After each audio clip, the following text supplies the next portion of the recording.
Hello friends, welcome to Kanishkutti channel. நம்ம சேனலில் இன்றைக்கி 1 கிலோ அளவு வெண்டைக்காயை எப்படி பொரியல் செய்கிறது, அதுவும் 2 in 1 யூஸ் பண்ணிக்கலாங்க. பொரியலாகவும் சாப்பிட்லாம், வெண்டைக்காய் ரைஸாகவும் குழந்தைங்களுக்கு லஞ்ச் பாக்ஸ் மெனுவாகவும் ரெடி பண்ணி கொடுக்கலாம். அதை செய்கிறதுக்கு 1 கிலோ அளவு வெண்டைக்காவை எடுத்து வாஷ் பண்ணிவிட்டு நல்லாவே துணியை வச்சு தொடச்சி விட்டுட்டு அதுக்கப்புறம் இதே போல் சின்ன சின்னதாக கட் பண்ணி வச்சுருக்கேன். உங்களுக்கு தேவையான சைஸில் கட் பண்ணிக்கோங்க.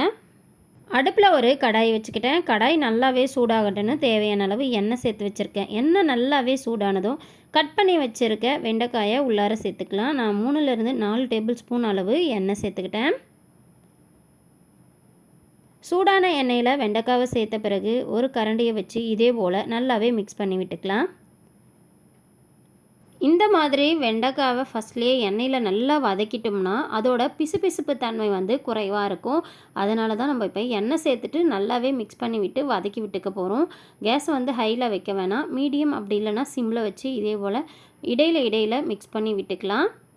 நம்ம கடாயில் சேர்த்த உடனே அந்த வழவழப்பு தன்மை வராது. ஒரு நிமிஷம் போல் கைவிடாமல் மிக்ஸ் பண்ணிக்கிட்டே இருந்தீங்கன்னா அதுக்கு பிறகு தான் இதே போல் வழவழப்பு தன்மை அதிகமாக வரும். பாருங்கள், நல்லாவே நூலாக தெரியுது இல்லையா? இதே போல் தான் இருக்கும்.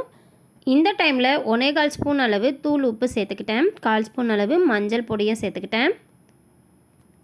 சேர்த்துட்டு நல்லாவே மிக்ஸ் பண்ணி விட்டுக்கலாம்.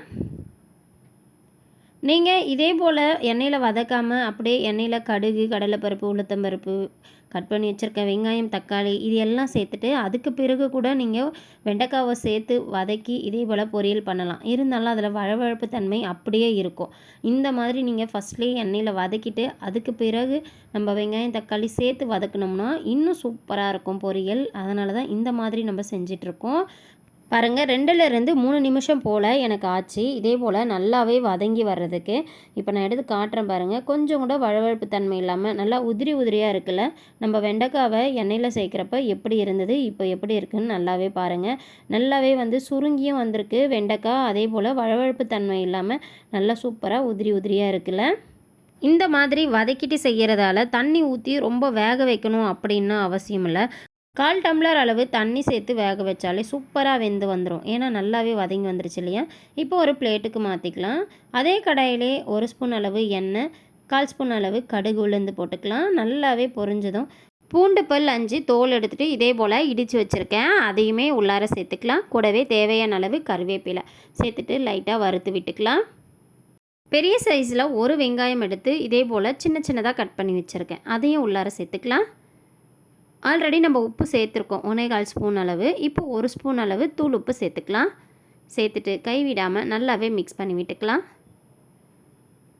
வெங்காயம் நல்லா ஓரளவுக்கு வதங்கி வந்த உடனே ஒரு தக்காளியை இதே போல் கட் பண்ணி வச்சுருக்கேன். அதையுமே உள்ளார சேர்த்துக்கலாம். தக்காளி நல்லா வதங்கி வர வரையிலும் நல்லாவே மிக்ஸ் பண்ணி விட்டுக்கலாம். பாருங்கள், நல்லாவே வதங்கி வந்துருச்சுல. இந்த டைமில் வீட்டில் அரைச்ச குழம்பு மிளகாய்த்தூள் தான் 1 ஸ்பூன் அளவு சேர்க்க போகிறேன். நம்ம வீட்டில் குழம்பு மிளகாய்த்தூள் காலி ஆகிடுச்சு. அதனால் சீக்கிரமே வீடியோ எடுத்து உங்களுக்காக அப்லோட் பண்ணுறேன். குழம்பு மிளகாய்த்தூள் நான் என்னென்ன சேர்த்து அரைக்கிறேன்னு சொல்லிட்டு ரொம்பவே சிம்பிளாக இருக்கும். மிளகாய்த்தூள் சேர்த்துட்டு லைட்டாக மிக்ஸ் பண்ணி விட்டுட்டு கொஞ்சமாக தண்ணி சேர்த்துக்கலாம். அதாவது 1/4 டம்ளர் அளவு தான் தண்ணி சேர்த்துருக்கேன். பச்சை வாசனை போகட்டும், அது வரையிலும் நல்லாவே கொதி வரட்டும். பாருங்கள், நல்லாவே கொதி வந்துருச்சுல. இந்த டைமில் நம்ம வதக்கி எடுத்து வச்சுருக்க வெண்டைக்காவை உள்ளார சேர்க்க போகிறோம். இந்த மாதிரி வெண்டைக்காவை வதக்கிட்டு சேர்க்குறதால சீக்கிரமே நமக்கு வெந்தும் வரும். அதே போல் வழவழப்பு தன்மை இல்லாமல் இருக்கும் பொரியல். கண்டிப்பாக இந்த மாதிரி ட்ரை பண்ணி பாருங்கள். உள்ளார சேர்த்துட்டு நல்லாவே மிக்ஸ் பண்ணி விட்டுக்கலாம். 1 நிமிஷம் போல் கேஸை ஹையிலே வச்சுட்டு கைவிடாமல் நல்லாவே மிக்ஸ் பண்ணி விட்டோம்னா இதில் இருக்க தண்ணினா ஓரளவுக்கு ட்ரை ஆகிட்டு நல்லாவே சூப்பராக பொரியல் மாதிரி ரெடியாகி வந்துடும். பாருங்கள், நான் உங்களுக்கு காட்டுறேன் 1 நிமிஷம் கழித்து. இதே போல் தான் நல்லாவே ட்ரை ஆகிட்டு இருந்தது. இதிலிருந்து நம்ம ஒரு கரண்டி அளவு வெண்டைக்காவை எடுத்து சாதம் ஆல்ரெடி ஆற வச்சுருக்கேன். குழந்தைங்களுக்கு லஞ்ச் பாக்ஸுக்கு வெண்டைக்காய் ரைஸ் கொடுத்து விடலான்னு சொல்லிவிட்டு அதில் நம்ம ரெடி பண்ணி வச்சுருக்க வெண்டைக்காய் பொரியலை சேர்த்து சூப்பரான லஞ்ச் தான் ரெடி பண்ணி கொடுக்க போகிறோம். கடைசியாக நல்லா மணமாக இருக்கிறதுக்கு கொத்தமல்லி தழையும் தூவியாச்சுங்க. அவ்வளோதாங்க, சூப்பரான வெண்டைக்காய் பொரியல் ரெடி ஆகிடுச்சு. நம்ம ரைஸ்லேயும் போட்டு மிக்ஸ் பண்ணியாச்சு. இன்னும் கொஞ்சம் தேவையாக இருந்தால் சேர்த்துக்கலாம். ஏன்னா காரம் கம்மியாக தான் இருந்தது. நம்ம மீதி இருக்க பொரியலை ரச சாதம், சாம்பார் சாதம் அது கூடனா வச்சு சாப்பிட்டோம்னா ரொம்பவே சூப்பராக இருக்கும். இந்த 2 in 1 வெண்டைக்காய் பொரியல் எப்படி இருந்ததுன்னு சொல்லிட்டு கண்டிப்பாக கமெண்ட் செக்ஷனில் சொல்லுங்கள். இந்த வீடியோ உங்களுக்கு பிடிச்சிருந்தால் லைக் பண்ணுங்கள், ஷேர் பண்ணுங்கள், சப்ஸ்கிரைப் பண்ணுங்கள். அப்படி பக்கத்தில் இருக்க பெல் ஐகானையும் கிளிக் பண்ணுங்கள். இன்னொரு சூப்பரான வீடியோவில் உங்களை மீட் பண்ணுறேன். தேங்க்யூ ஃபார் வாட்சிங்.